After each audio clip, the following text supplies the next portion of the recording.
how are you all? Hope you all are doing very good. Let's start new chapter today of class 4th, which is chapter number 8 about the states of matter. ठीक है, चलो. So first of all, we have to discuss the concept that what do we basically mean by the term matter. See, you see a lot of things around you. There are mountains, plains, river, trees, clouds, etc. in nature. All of them are different from each other, but one thing is common in all of them, that is matter. All of them are made up of matter. Matter is a basic unit of their composition. So student, what they're saying is कि आप अपने surroundings में बहुत सारी variety of objects को देखते हो, जैसे कि mountains, plains, river, trees, clouds etcetera. Many things are there which we see around us in our nature. अब ये सारे ऑब्जेक्ट्स कहीं ना कहीं एक दूसरे से क्या होते हैं, डिफरेंट होते हैं. ओके, लेकिन इन सभी ऑब्जेक्ट्स में एक चीज काफी कॉमन होती है, दैट इज मैटर. यानी कि ये सभी ऑब्जेक्ट्स क्या मैटर के बने होते हैं. मैटर इनके कॉम्पोजिशन की सबसे बेसिक यूनिट होती है. So what is matter? Matter is anything, कोई भी ऐसी चीज जिसका वेट होता है एंड विच ऑक्यूपाइज स्पेस, जो स्पेस को ऑक्यूपाई करता है, जिसका वॉल्यूम होता है, that is known as matter. So matter is anything that has made and occupies space. अब मैटर को हम क्लासिफाई कर सकते हैं टू कैटेगरीज में, that is naturally occurring materials and the other is man made materials. Naturally occurring materials कौन से materials होते हैं? ऐसी चीज जिनको क्या मैन मेड नहीं होती है, things which are not made by man, उनको मैन ने नहीं बनाया, ये हमारे नेचर में नेचुरली अकर करती हैं. इनको आप नेचुरली अकरिंग मटेरियल्स कहते हैं, like trees, fruits, vegetables, air, mountains, oceans, etc. Okay, these all are your naturally occurring material. Other is man-made material. Man-made material वो things हैं which are made by human. Human beings जिन things को बनाते हैं, objects को बनाते हैं, naturally occurring material का use करके, उनको आप क्या बोलते हो? Man-made materials कहते हो. Example, paper. पेपर को ट्रीज से बनाया जाता है, फाइबर को प्लांट से बनाया जाता है, स्टील को आयरन से. So these all are your man-made materials. Okay, चलो. Now, see, they have shown you these are the naturally occurring materials and these all are your man-made material. Now, matter itself has unit. अब matter के अंदर भी क्या होती है? खुद की कुछ यूनिट्स होती है जिनको हम एटम्स कहते हैं. सो आप ये कह सकते हैं कि मैटर किसका बना है? एटम्स का बना है. एंड एटम्स आपस में कंबाइन होकर क्या बनाते हैं? मॉलिक्यूल्स बनाते हैं. सो एटम्स एंड मॉलिक्यूल्स जो डिफरेंट सब्सटेंसेस के होते हैं, हर एक डिफरेंट सब्सटेंस के atoms and molecules different sizes के होते हैं. ठीक है, चलो. Now next topic is states of matter. So basically matter हमारे नेचर में 3 स्टेट्स में होता है, that is solid, liquid and gas. First of all we are going to talk about solids. Solids कैसे होते हैं? सॉलिड्स आपके डेंस होते हैं, इनकी एक डेफिनेट शेप होती है, डेफिनेट वॉल्यूम होता है. सॉलिड्स के जो मॉलिक्यूल्स हैं वो काफी क्लोजली या फिर यू कैन से काफी टाइटली एंड कॉम्पैक्टली पैक्ड होते हैं. इंटरमॉलिक्यूलर स्पेस जो है या जो मॉलिक्यूल्स के बीच का स्पेस होता है ऑफ सॉलिड, वो काफी लेस या भी काफी कम होता है. एंड मॉलिक्यूल्स के बीच का जो फोर्स ऑफ अट्रैक्शन है, वो फोर्स जिससे वो सारे मॉलिक्यूल्स एक दूसरे के साथ बाइंडेड है, वो सॉलिड के अंदर फोर्स ऑफ अट्रैक्शन काफी ज्यादा यानी कि काफी स्ट्रॉन्ग होता है. इसीलिए सॉलिड्स के अंदर there is no free movement. And क्योंकि पार्टिकल्स का फ्री मूवमेंट सॉलिड्स के अंदर नहीं होता, इसीलिए सॉलिड्स कैसे होते हैं? एक डेफिनेट शेप के होते हैं. ठीक है, दे occupy a definite shape. Example, textbook, wood, pen, plastic, chalk, sugar, etc. These all are your solids. Now, we come to the next state of matter which is liquids. Liquids की भी कोई definite shape नहीं होती है, okay? लेकिन एक definite volume होता है. Liquids की definite shape नहीं होगी, definite volume होता है. Okay, now how does it happen? Because liquids के जो molecules होते हैं students, they are loosely packed. Solids के जो मॉलिक्यूल्स थे काफी टाइटली पैक थे, उनके बीच में कोई फ्री मूवमेंट नहीं होता था. लेकिन लिक्विड्स के जो मॉलिक्यूल्स होते हैं ये थोड़े लूजली पैक्ड होते हैं. दैट मीन्स इनके अंदर इंटरमॉलिक्यूलर स्पेस ज्यादा होता है as compare to solids. And जो फोर्स ऑफ अट्रैक्शन है बिटवीन द पार्टिकल्स और between the molecules of liquid वो काफी कम होता है as compare to the solid. And therefore liquids क्या, दे कैन फ्लो. लिक्विड्स क्योंकि मूवमेंट पॉसिबल है पार्टिकल्स के बीच का, क्योंकि उनके बीच में स्पेस प्रेजेंट होता है, इसलिए लिक्विड्स क्या कर सकते हैं? फ्लो कर सकते हैं.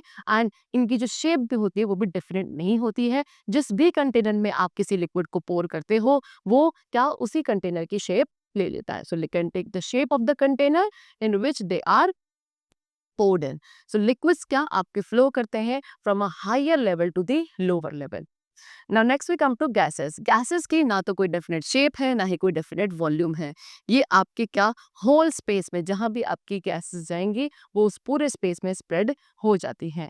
ठीक है, इनका इंटरमोलिकुलर स्पेस बहुत कम होता है, सॉरी बहुत ज़्यादा होता है। This is wrong, the intermolecular space is very high.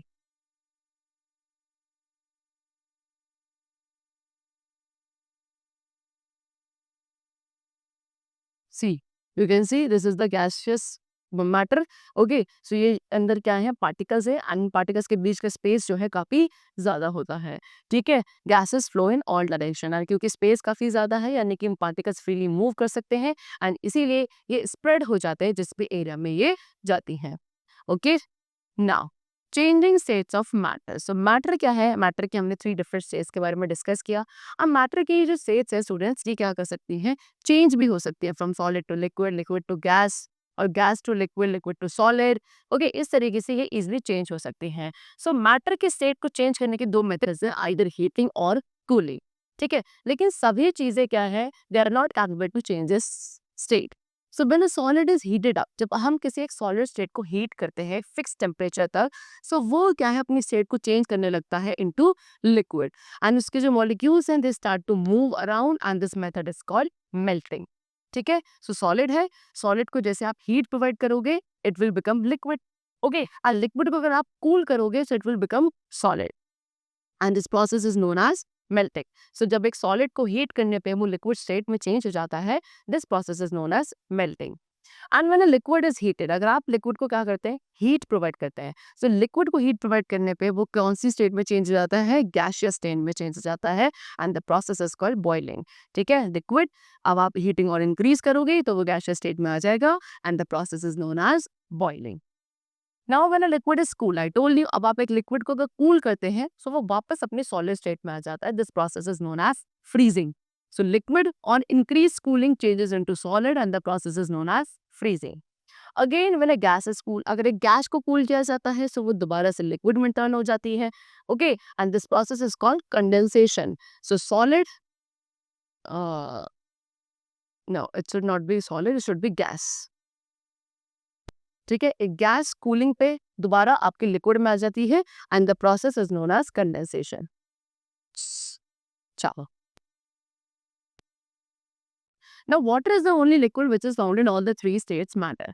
So water एक अकेला ऐसा सब्सटेंस या ऐसा लिक्विड है जो कि हमारे नेचर में 3 स्टेट्स, जितनी भी 3 स्टेट्स है, 3 स्टेट्स में, in all the 3 states of matter में प्रेजेंट है।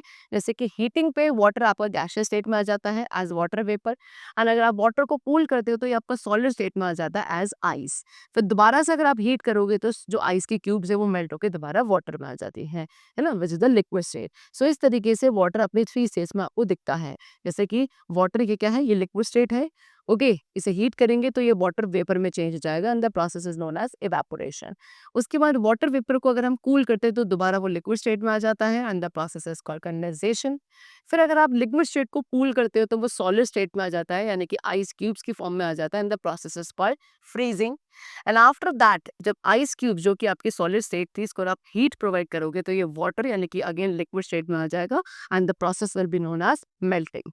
ओके, चलो, now properties of matter. Matter की प्रॉपर्टीज के बारे में डिस्कस करें। सबसे पहले टच, यानी कि अगर आप किसी भी ऑब्जेक्ट को टच करते हैं सो आप उसकी सॉफ्टनेस एंड हार्डनेस को डिस्क्राइब कर सकते हैं। जैसे कि एक फोम पीस है, ओके, एक फोम का पीस कैसा होता है, सॉफ्ट होता है, जबकि एक वुड का पीस कैसा होता है, हार्ड होता है।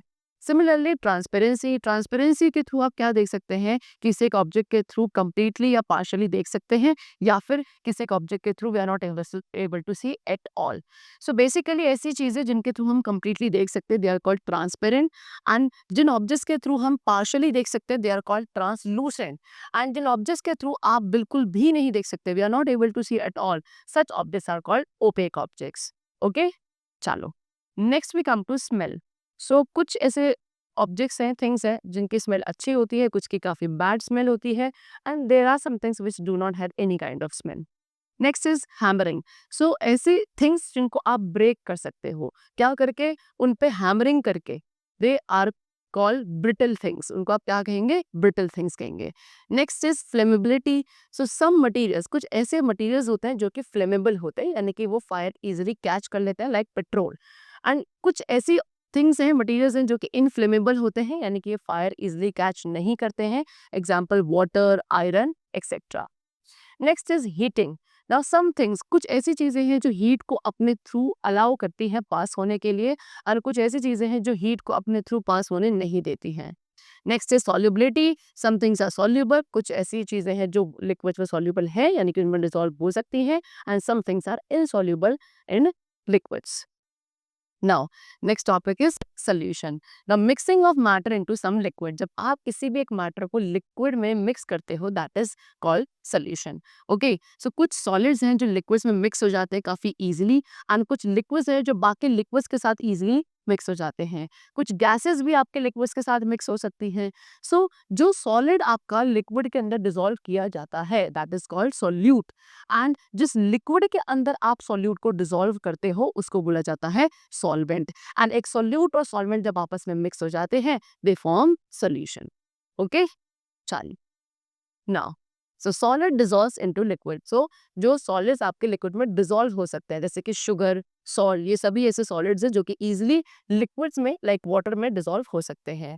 Next is liquid. अब लिक्विड्स जो लिक्विड्स में डिसॉल्व होते हैं, like lemon juice, water, milk and water, oil and petrol, ये सारे ऐसे लिक्विड्स हैं जो दूसरे लिक्विड्स में डिसॉल्व किए जाते हैं।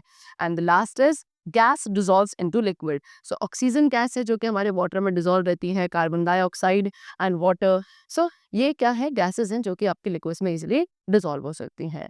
चलो, so that's all for the chapter. We have discussed the different states of matter, their properties, and many more things. I hope this chapter was very clear to you. Let's meet very soon, and then take care, and thanks to everyone.